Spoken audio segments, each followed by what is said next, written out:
What's up guys, welcome to another video, and in this video we're going to be covering Skarlet's third variation. So some of my friends were telling me that this variation is not that good, but let's see what it has.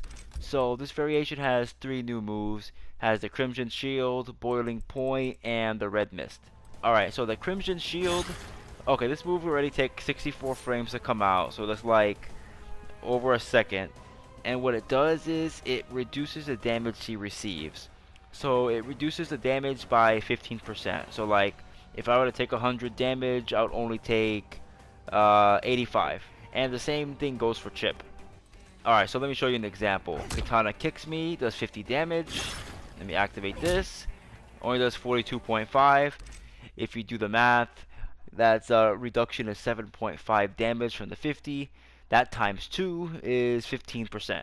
So that move's okay. If I were to do something like this, like if I ended a combo with that, I would have time to activate it. But if you noticed, when I do this, normally I'm really plus. But since it has so much active frames, I'm still -6. Now, I'm super far away, and if I were to go for like, if I was trying to zone, that'd be fine. I'm -6 from that distance. It's not a big deal. So the buff it's okay. It's not that great, but it's not a bad tool either.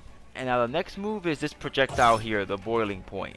So this move is directable. You have a close one, the mid one, the far one, and then the really far one, if it will come out.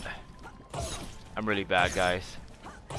There we go. So that's cool, and it actually does pretty good damage. Like on its own, it does 120, and then if you enhance it, it does 180.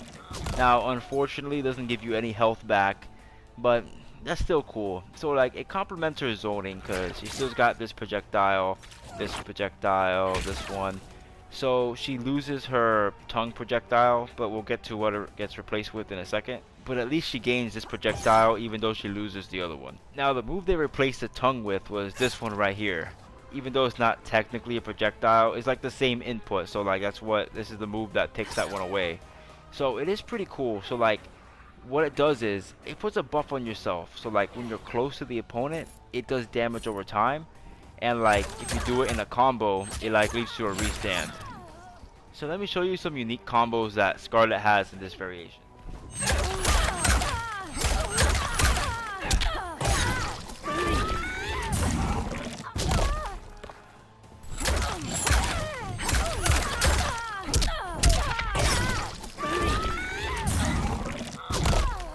So it's pretty cool. Like this variation gets a little bit better damage than her other ones, not by much, but like this doing 180 on its own to end your combos is really good. So having a restand is super awesome too. So like let me show you an example. See, I put you in the corner, do a little combo. Let me just do an easy one. Just do this, bam, you get a restand, and you're +7. So that puts the opponent in the strike throw mix up. You can get grabbed, you can attack with your mids or whatever. So that's like a good situation to be in. And you know in this game wake ups are crazy. Wake up jump, wake up roll, whatever. So it's good to have a restand. It's always a big plus. But it is unfortunate that like this variation lacks in zoning. Like that tongue attack, that thing is so good. Like even though like the projectile they replaced it with was this, it's really slow. It's 23 frames. That means you could actually react to Skarlet doing it and just actually jump on reaction.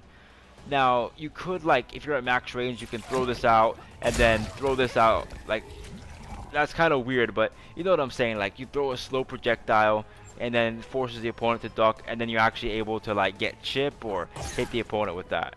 So it's okay. Like her zoning's okay. She still has, you know, all these moves or whatever, but the tongue is one of her stronger zoning routes, and this would make it so other characters could actually outzone her easier.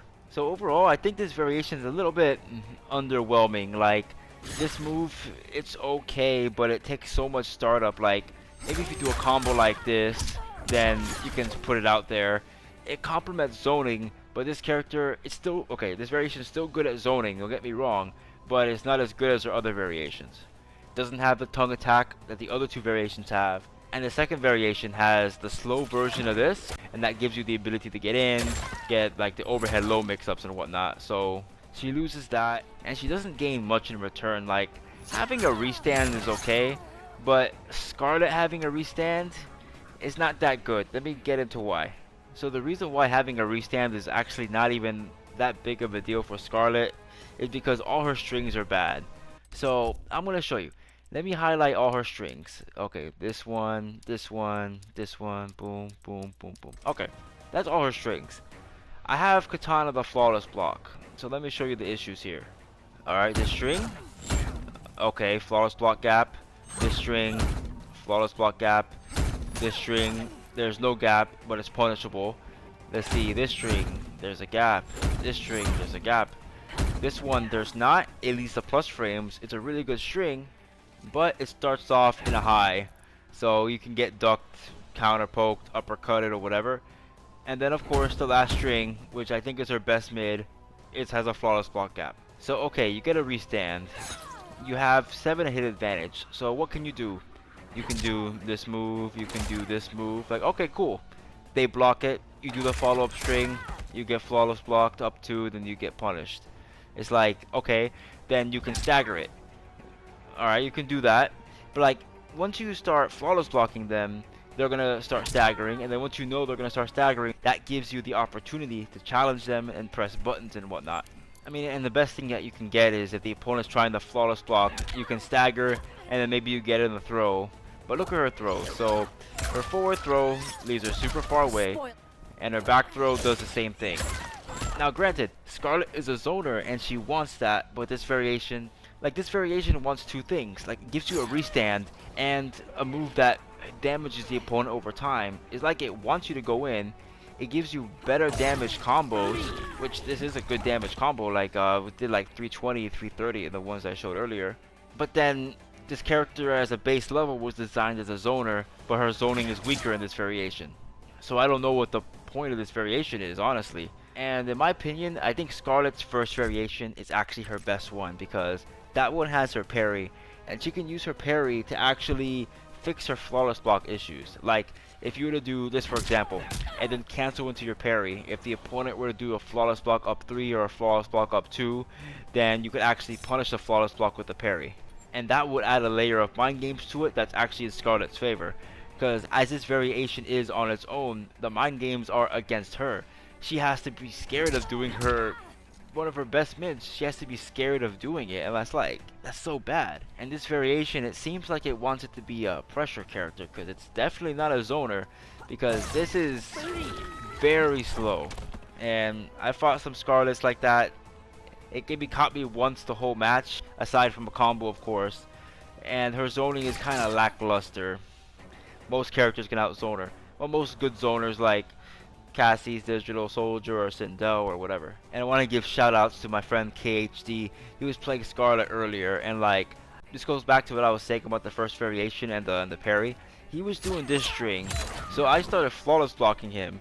I flawless block up 2, and then he would just go and parry me twice. And I actually hadn't thought about that before, but I'm like, that actually makes Skarlet more usable. So I am going to cover that variation more in depth in the future and why it's actually not that bad. But back to this variation, it's not that good. It's not her preferred one. As of right now, I don't see a point in using it, and I don't see any pro players ever really picking this up. So I would stay clear of this one, and I'd say go for the first one, but the second one's also a good variation too, so take your pick. So that's about it for the video today, guys. If you guys enjoyed, please make sure to like, comment, and subscribe. Follow me on Instagram and Twitter, and I'll see you guys next time.